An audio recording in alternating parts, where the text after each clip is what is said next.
Bonjour tout le monde, bienvenue sur ma chaîne pour vos lectures de projection sur le premier semestre de l'année 2026. J'espère que vous allez tous très très bien.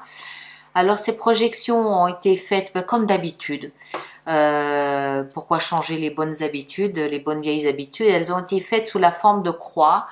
Avec au cœur donc de la lecture, le cœur du semestre, la tête, le socle, de là d'où vous venez et là où vous allez. Je précise juste que, parce que je ne l'ai pas fait systématiquement pour tous les signes, l'endroit d'où vous venez, bien sûr, c'est a priori 2025, mais ça peut aussi être antérieur à 2025. Donc vous adaptez bien évidemment chaque fois en fonction de ce que vous vivez. Il y a quelques signes où c'était flagrant que c'était antérieur à 2025.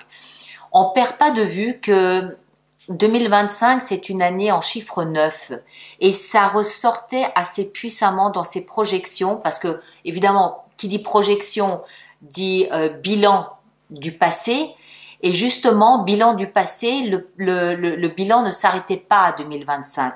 Pour quelques signes, le bilan était bien plus loin, allait bien plus loin que 2025. Donc, je le précise, ne vous arrêtez pas à 2025. Si vous sentez que quand je dis de là d'où vous venez, n'hésitez pas à aller chercher, à aller creuser plus loin que 2025. Dans certains cas, c'était vraiment bien plus loin que 2025. Donc, n'hésitez pas à faire cet exercice. Là où on va, bon, bien sûr, c'est plus facile de s'arrêter à la fin du premier semestre 2026 et je pense que cette position-là, par contre, s'adapte vraiment à la grande majorité des signes. C'était intéressant à faire, c'était des lectures intéressantes à faire parce qu'on voit bien le gros travail de l'année 2025. Ça a été une année très difficile pour tout le monde, vraiment, et on le mesure dans la projection. On sent une délivrance. On sent que tout le monde se projette en tenant compte du bilan qui a été fait et du travail qui a été fait en 2025. Euh, Même si on le fait en traînant les pieds, en râlant, en rouspétant, il y en a assez, c'est bon, ça suffit. Oui, mais ça n'empêche, qu'on le veuille ou non, on n'a pas le choix. Et on le mesure, on le voit dans les lectures, dans les projections, surtout ça se sent. Vous gardez aussi bien sûr en tête que ces lectures, elles sont hyper générales. Hein, c'est par signe, ascendant, lune. Et puis surtout aussi que ça se diffuse sur 6 mois. Donc vous adaptez en fonction de ce que vous vivez et vraiment vous tenez compte du fait que c'est diffusé sur 6 mois. N'hésitez pas à revenir les écouter tous les 2 mois, tous les 3 mois pour mesurer peut-être le cheminement que vous avez parcouru. D'accord ?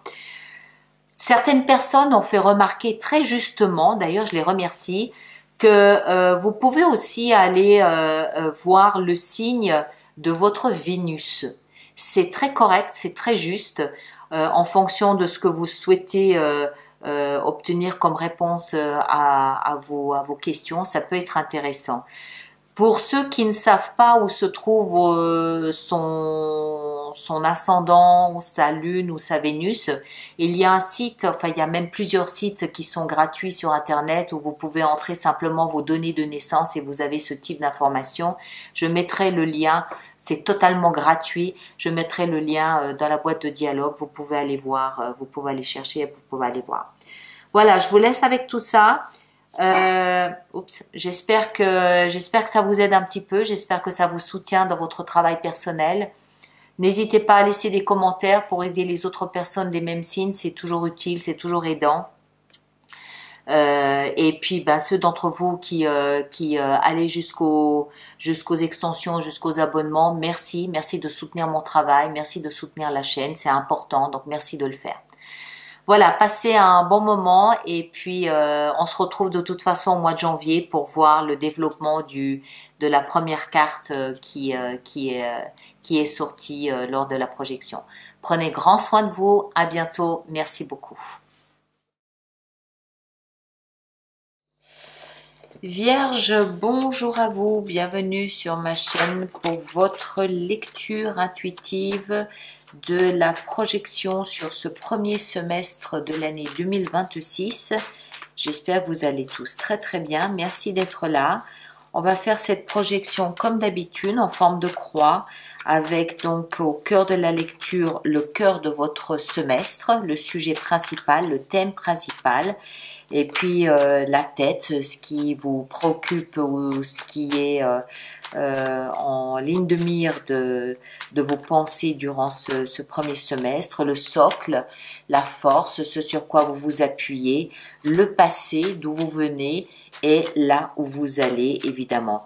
C'est bien évidemment une lecture générale, donc vous prenez que ce qui résonne et vous adaptez en fonction des circonstances, célibataire, en couple ou pas, en activité ou pas en activité, cela va de soi.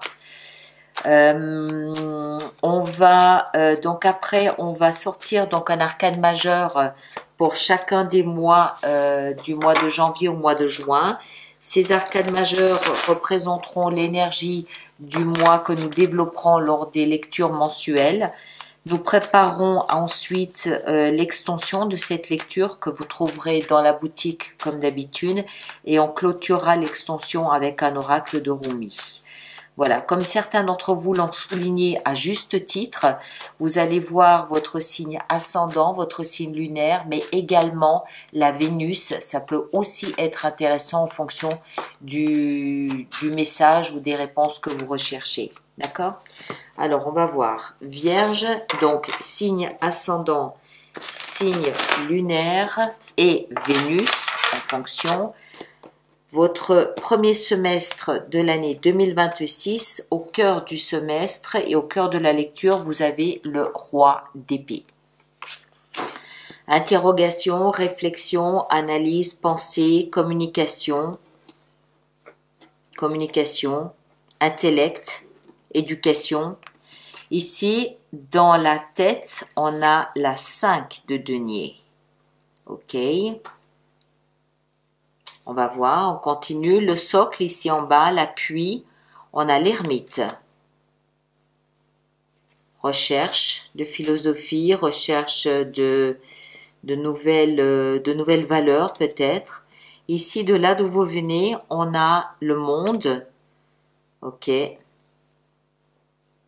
Nouveau parcours. Et là où vous allez, fin du premier semestre 2026, on a la 4 d'épée.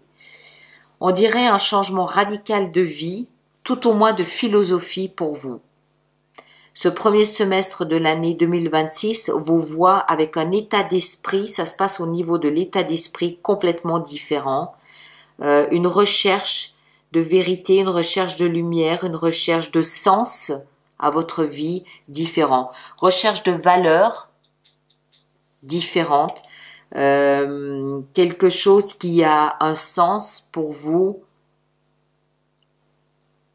différent de ce que vous avez connu. Vous avez donc au cœur de votre lecture le roi d'épée. Ce n'est pas vous, le roi d'épée. Le roi d'épée, c'est un personnage d'un signe d'air, Gémeaux, Balance ou Verseau. En l'occurrence, ici, je pense que c'est surtout l'énergie de la carte que vous prenez.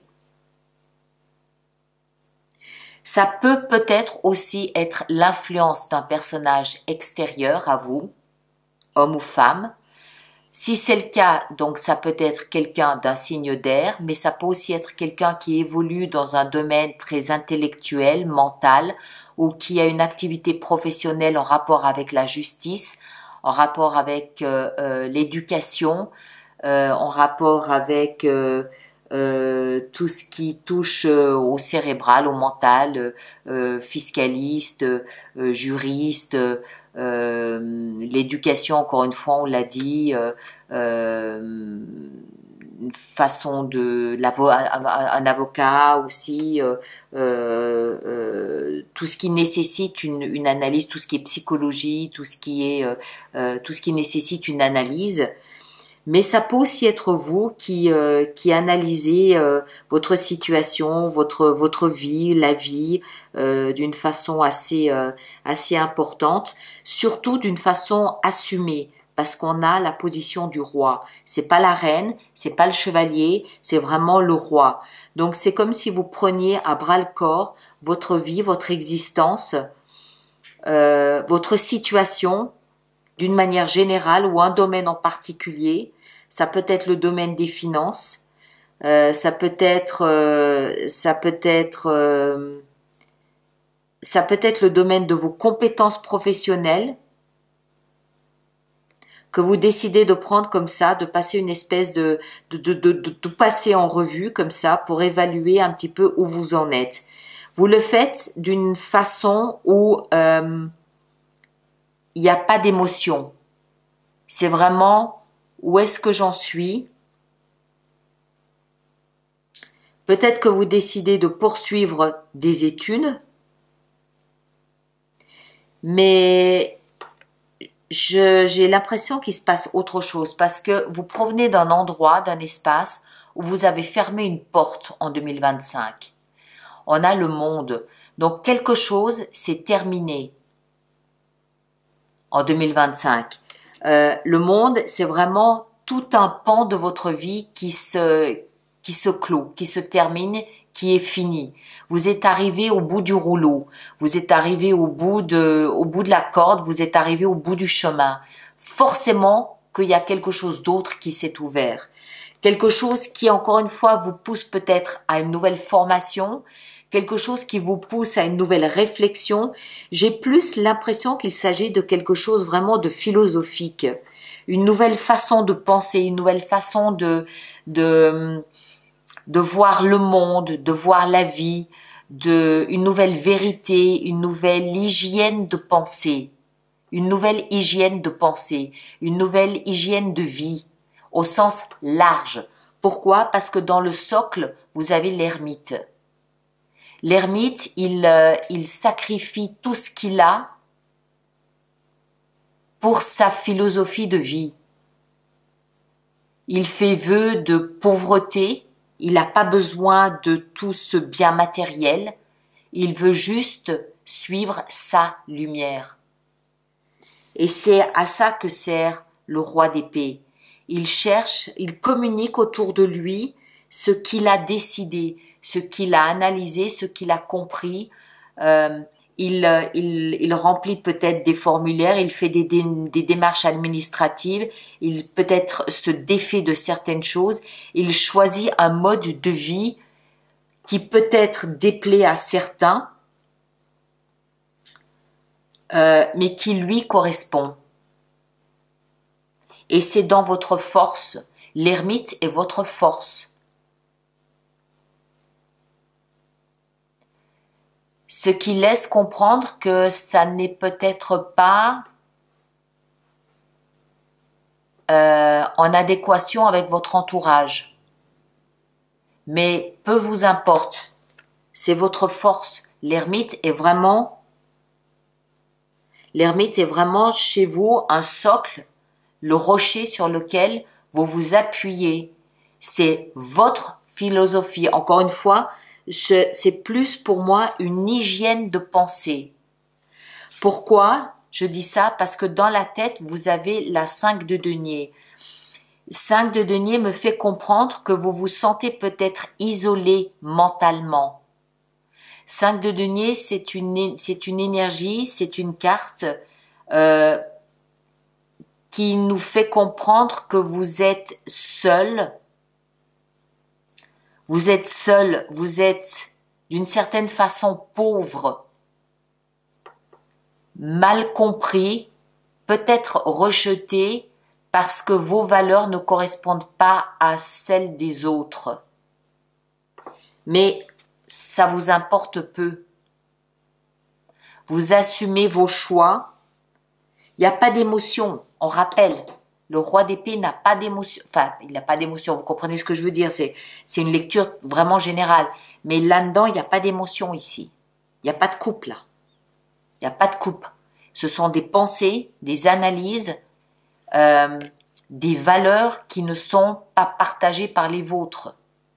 Vous avez choisi un mode de vie que les autres n'approuvent pas forcément.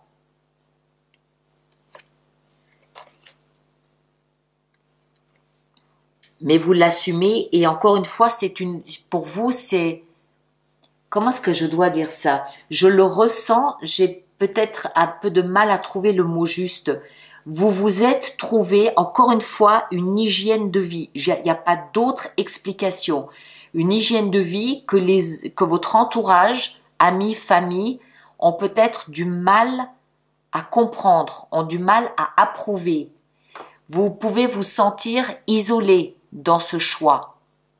Ça peut peut-être même être blessant. Vous pouvez vraiment vous sentir rejeté, appauvri. Mais vous n'en avez cure. Peu importe. Et c'est vraiment une force. Vous sentez cette lumière vous guider. Vous sentez ce flambeau vous attirer. Vous êtes attiré par cette vérité comme un papillon dans la nuit. Mais c'est un combat dans votre tête que vous devez mener. Avec l'extension, on en saura plus parce que vous cherchez à être alimenté au niveau mental. C'est comme si vous cherchiez à vous nourrir de vérité, à vous nourrir de valeurs, parce que vous avez trouvé quelque chose auquel vous adhérez. Vous avez peut-être maintenant besoin d'en savoir plus, besoin d'aller grappiller d'autres informations et d'autres vérités. Mais c'est un parcours où peut-être vous vous sentirez un peu seul. Et là où vous allez, c'est vers un isolement, c'est vers peut-être un besoin en tout cas de vous reposer, besoin peut-être de solitude, oui. 4 d'épée, c'est besoin de prendre du repos, prendre du recul, peut-être aussi encore une fois besoin de faire le deuil à un moment donné de tout ce qui est réseau social, parce que ça peut être un petit peu il y a un mot que je cherche que je vais pas trouver forcément. Tout ce qui est réseau social peut un peu vous empoisonner à ce moment-là. Il y a ce mot hygiène de vie. Et tout ce qui est réseau social peut vous empoisonner à ce moment-là de votre semestre. Ça ne veut pas dire que ce sera comme ça toute votre vie, mais à ce moment-là, vous avez besoin d'épurer tout ça. Vous avez besoin peut-être de vous reconnecter à cette lumière, vous reconnecter à vous, retrouver du sens à votre vie. Ce semestre-là en particulier, je rappelle que vous avez fermé une porte. Vous avez fermé un chapitre de votre vie. Vous avez peut-être besoin de redonner du sens à votre existence. Vous l'avez trouvé. Et ce semestre en particulier, vous avez peut-être plus besoin qu'à un autre moment d'être un peu seul. Donc réseaux sociaux, tout ça, non. Besoin de repos, besoin de vous isoler, oui. Mais voilà, on va en rajouter, on va peut-être comprendre un petit peu mieux, donner un peu plus de sens à tout ça. Alors, le mois de janvier, qu'est-ce qu'on a au mois de janvier 2026? On a la Lune. Au mois de février, on a l'univers. Voilà, on y est. C'est au mois de février que, ça y est, vous vous lancez peut-être dans quelque chose de nouveau. Au mois de mars, la grande prêtresse, vous sentez l'appel. Au mois d'avril, l'empereur, vous ne reculez pas. Même si on essaie de vous retenir, vous ne reculez pas. Au mois de mai, la roue de fortune, le destin vient vous pousser, vient vous aider. Et au mois de juin, la transformation avec la mort. Ok? Alors, on va voir notre extension. Hop. Alors, ce roi d'épée. Qu'est-ce qu'on a avec le roi d'épée? L'analyse, la réflexion, la communication, les prises de décision tranchantes, coupantes. La 3 de coupe. L'insouciance, la légèreté. Ok. Dans la tête, cette 5 de denier. Qu'est-ce qu'on a? Le roi d'épée. Ok. Dans le socle ici, l'ermite, 10 d'épée.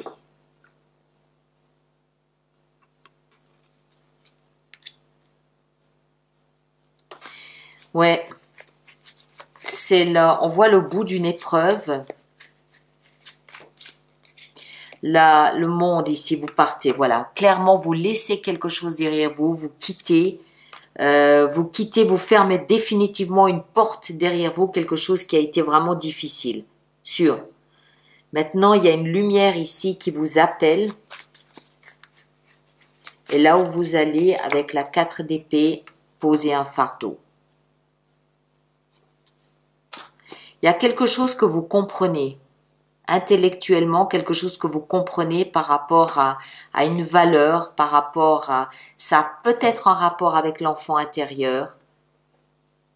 Une lumière qui soudain, là, vous appelle, vous une vérité, alors moi je parle de lumière, mais ça peut être une compréhension, une vérité qui petit à petit commence à faire le jour, comme un papillon qui est attiré par une lumière, par une vérité, et il y va petit à petit, et c'est là où il va pouvoir poser tout ce fardeau qu'il a traîné en 2025.